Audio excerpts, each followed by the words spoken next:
Opto 22 packs starting at firmware version 9.5 have a REST Application Program Interface, or API. With this API, software applications can read from or write to the pack's I/O points or variables using an HTTP GET or POST.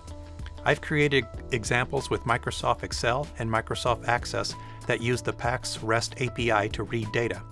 Both of these examples will work with your pack, assuming that the pack has been configured to expose its REST interface.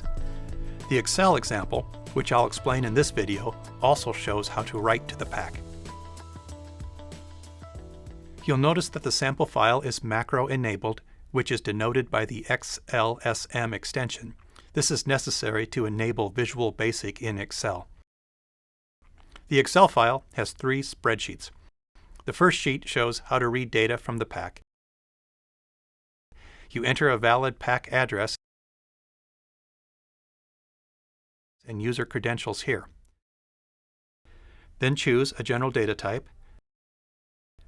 This will populate the specific group drop-down list. Selecting a specific group will read data from the pack. The read command is shown here. Specifically, it's a URL path. The response from the pack is displayed here. Visual Basic code parses this information and displays it below. The float variable names have also been used to populate the name list box.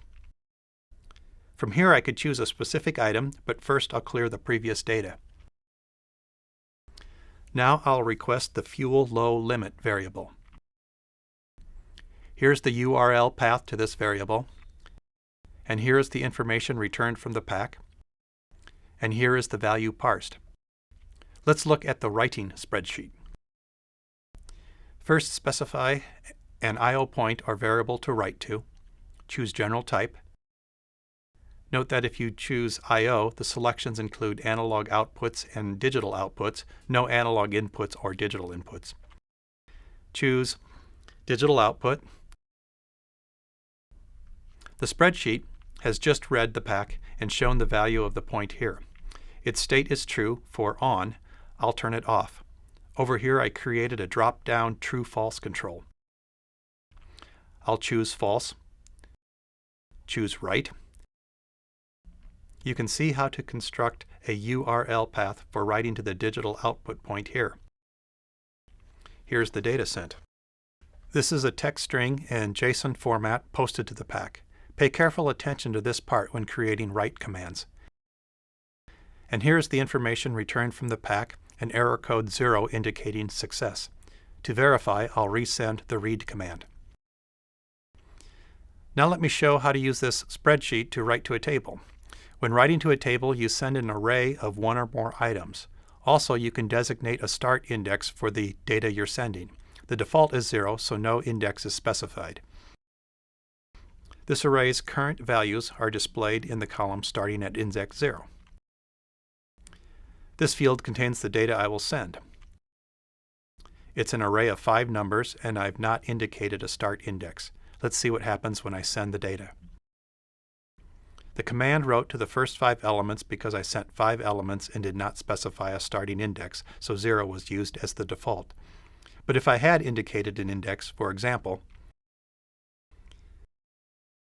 the new data starts here and writes as many elements that were sent.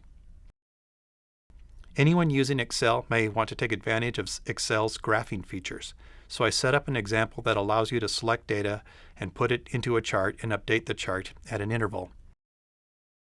As with the previous sheets, you need to provide a pack address and user credentials, then select a data source, choose Add Data Graph. Now this I/O point is on the drop-down list. Next, enter an interval. My program will request all variables on this list and display their values below the chart starting at line 15. The data collected will be placed here. And the chart is configured to take any data from these cells and plot it. Click Start Timer. The data is being written below the chart at line 15. Inserting a new line each time, which moves the older data down. The chart will display correctly when 10 items have been collected. There, now it appears correctly. I can also add other values. Now you see my fuel low limit plotted with it. And if you want to remove a graph, select the value on this drop-down and choose Remove Selected Graph. To see the code behind the spreadsheets, you'll need to open the Visual Basic Editor from the Developer tab. If your Excel program doesn't show a Developer tab, open your File options and find Customize ribbon where you can enable the Developer tab. Each spreadsheet has its own page of code to handle the communication with the PAC. JSON Converter is an open-source JSON parser and can be redistributed according to the terms of its copyright. And Module 1 contains the charting code to make it easier to place a chart on any spreadsheet. The code is commented throughout, so whether you need portions or want to learn how to perform many common tasks, you should be able to find what you need. This example is available at developer.opto22.com. Questions can be addressed to training@opto22.com.